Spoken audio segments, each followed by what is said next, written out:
Hello guys, good afternoon. We are here in our last stop here in Don Arc dito po sa Initaw. So we've left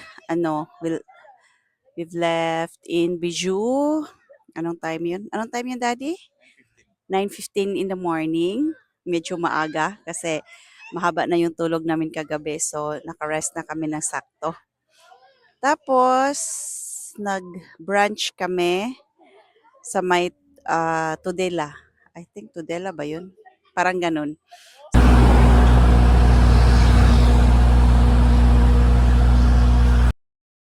So nag-drive. After 5 hours, nakarating na kami dito sa Initaw. Stop over muna kasi gusto ko talagang mag-beach. Sa vlog, ah, welcome home. Ay, hindi pa pala welcome home. At least nasa Initaw. Last stop over namin guys. At nandito na ang aming mga girls. Ayaw lang marap sa camera. Galaw-galaw na lang tayo, galaw-galaw. Oh. Ay, nako.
And ano masasabi ko sa aming Philippine Loop? Napakasaya guys. Nag-enjoy talaga ako. Nag-enjoy talaga kami. pero very expensive. Kaya that will be the first and last. Siguro mamasyal next time like yung ano lang, yung going to a certain place tapos mag-rent a car na lang siguro doon. And driving from nung unang trip namin from Kibali from so CDO, Surigao, Samar, Albay, Sorsogon, Camarines, Quezon Province, and then Manila to Pangasinan. I-compare dito sa pag-uwi namin, Kibali, Batangas, Mindoro, Katiklan, Bacolod, Iloilo, Iloilo, Bacolod, tapos Dumaguete, and then Dapitan, back to CDO. Mas okay. Mas okay dito na side. Kaso lang, mas mahal siya dahil sa nakailang beses na sumakay ng barge. Batangas to Calapan, Calapan to Katiklan, and then to Bacolod, and then Dumaguete to Dapitan, ganun. Mas mahal siya. Pero the condition of the road, mas okay talaga dito na side. I cannot imagine myself na nakapag-drive ako all the way from from from Luzon up to Mindanao. Yes, ako lang nag-drive. Hindi ko pinadrive si Daddy Ike kasi I want to test myself. Char! I did it. Pero grabe ka-comfortable ang Honda CR-V. I'm telling you. Kasi yung mga SUV, di ba, matagtag. Pero siya, SUV siya na parang kotse. Napaka-luxurious, guys. Kaya kung bibili kayo ng car, si RV na lang. Nag-promote.